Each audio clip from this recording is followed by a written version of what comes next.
Hello everyone, welcome back. I'm Gaming Quitte, the most delicious Quitte of them all, and I have just finished chapter 23, part 1, of course, and wow, this is an amazing chapter in my opinion. So let's really quickly talk about it, and by really quickly I'll probably talk about it for 10 minutes again.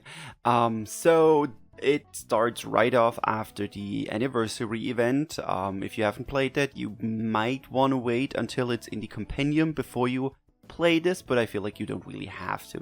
It's just for if you so you have context.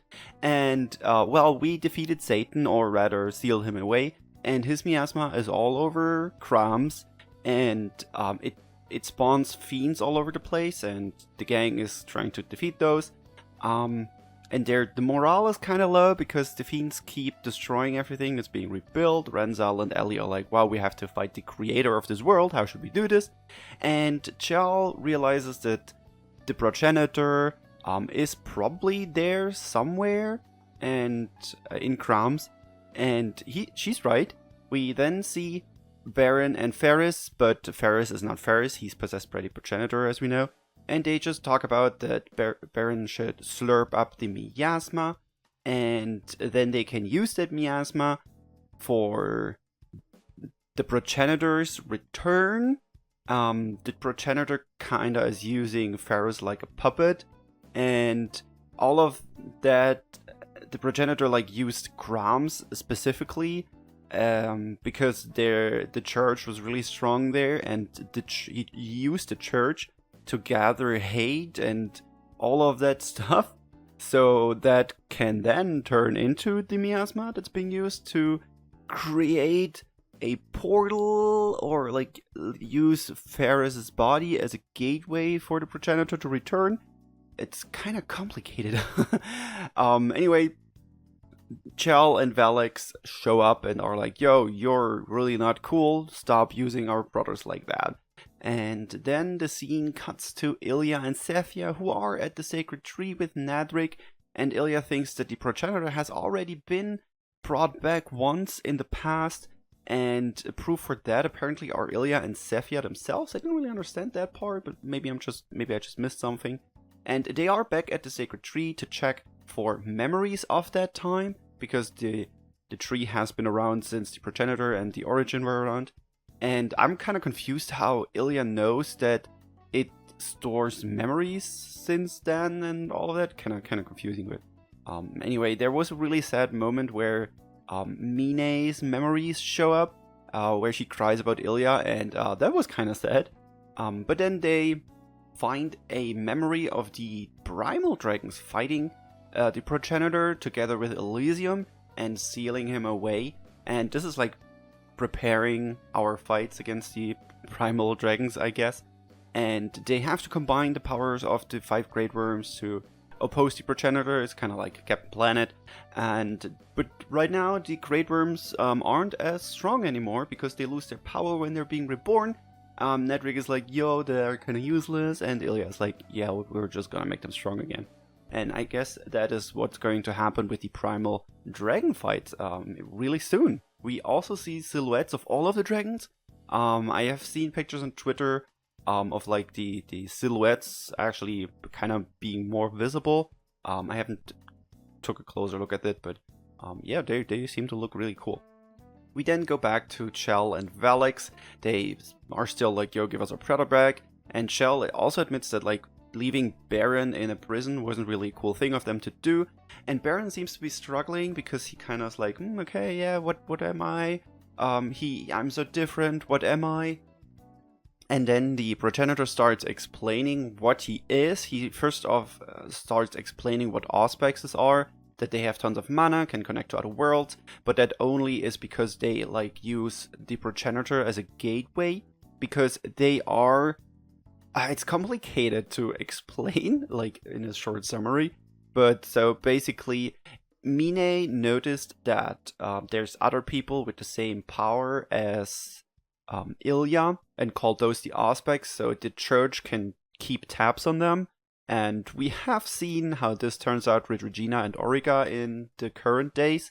And they are vessels of the primal mark, as the progenitor calls it.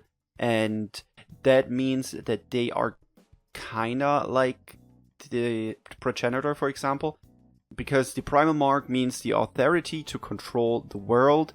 The origin and the progenitor couldn't do that at some point, so they gave those powers to others. The origin gave it to Elysium, and the progenitor made it pass from person to person, so that's why there are several Auspexes, for example. They're basically like copies of the progenitor, but like not really like him though. But Baron himself is like the progenitor. He's like a true vessel of the primal mark, and he can actually control the progenitor's power, while the Auspexes can just lend it, or something like that. That also explains why they have those special powers, and it's not like, because often we heard, why do the Auspexes have those powers if they are just selected by the church, and all of that? Because we used to think that the Auspexes have their power because the goddess granted them those powers, but we know now that there is no real big goddess, it was just Ilya. So we do finally have an explanation why Auspexes have the powers that they have. But they are not like Baron, he is like the super true primal mark. So he starts slurping mana, of course, because the progenitor tells him to. And Baron starts talking about how he hates everything because nobody understands him, because he's an emo kid. And he probably starts listening to My Chemical Romance at this point, I don't know. Then Yuden arrives, does his friendship no jutsu. He's like, yo, I understand you, I'm also different, so I totally get you. And then we finally get a cool explanation for the cubes that we've been fighting ages ago in the special stages. They are terminals for the progenitor. Then you fight the cube, Baron starts sucking up all of the miasma. And thanks to that, the gateway for the progenitor's return is forming in Ferris's body. But oh my god, Ferris is actually coming back, like gaining consciousness, because the progenitor is more focused on their own body, and so Ferris has the chance to just talk through his body to the others, and he wants the siblings to destroy him, which would also destroy the link to the progenitor. Chell's like, okay, let's kill him, which she's always doing, basically, but this time Yuden actually joins in, trying to destroy the body, but the progenitor comes back, and now the really interesting part begins, because the whole time we were like, okay, Baron is kind of struggling with himself, maybe if they talk some sense into him, they will be able to make him join them, but actually, so Ferris is like, yo, I know you just want to be loved, like that's what you want those bonds with us that we have, and you just want to be loved. Let us love you. And Baron is like, okay, thank you for explaining this whole bond situation to me, because now I understand what I've been struggling with, because he was fixated on those bonds that the siblings have, or that other people have, and friendships and all of that. But he has realized now that he wasn't fixated on those because he wants to have them, but because he wants to destroy that. He wants to destroy those bonds, and that's why he wants to help the progenitor, well, do exactly that. So, since he realizes that, he turns super evil, because he's a little shithead, and then is like, okay, if Ferris is holding back this body, then I will become the gateway himself, because I already have the power inside of me, and I will bring the progenitor into the world like that.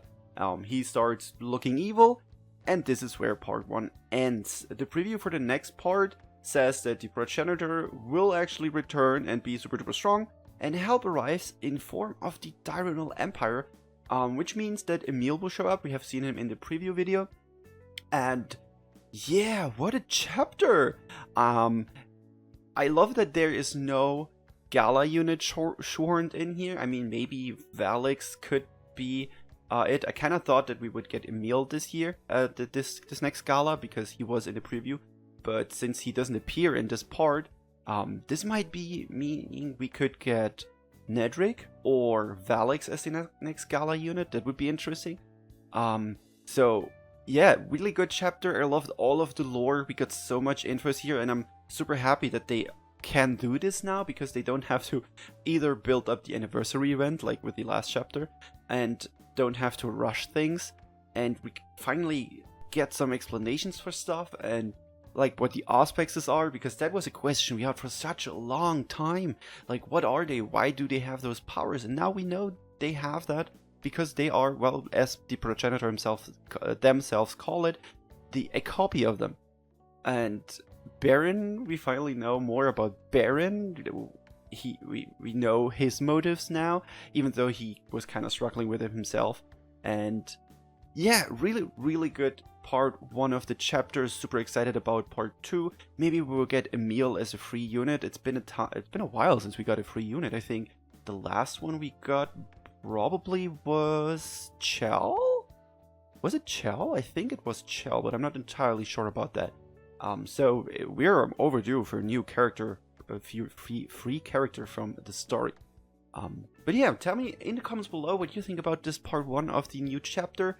Did you like it? Did you not like it? Did I miss anything, maybe? Did I forget to talk about anything? Let's talk about it in the comments or on our Discord. The link for that is in the description below. Please leave a like and subscribe if you're new to the channel. And I keep bumping my table today while talking. Jesus, I really hope it doesn't pick up on the audio. If it does, I'm so sorry. My mic seems to be dying, by the way, so if the quality of the videos isn't as high as it used to be, I'm sorry. I'll try to do as much as I can. But yeah, I'm rambling again.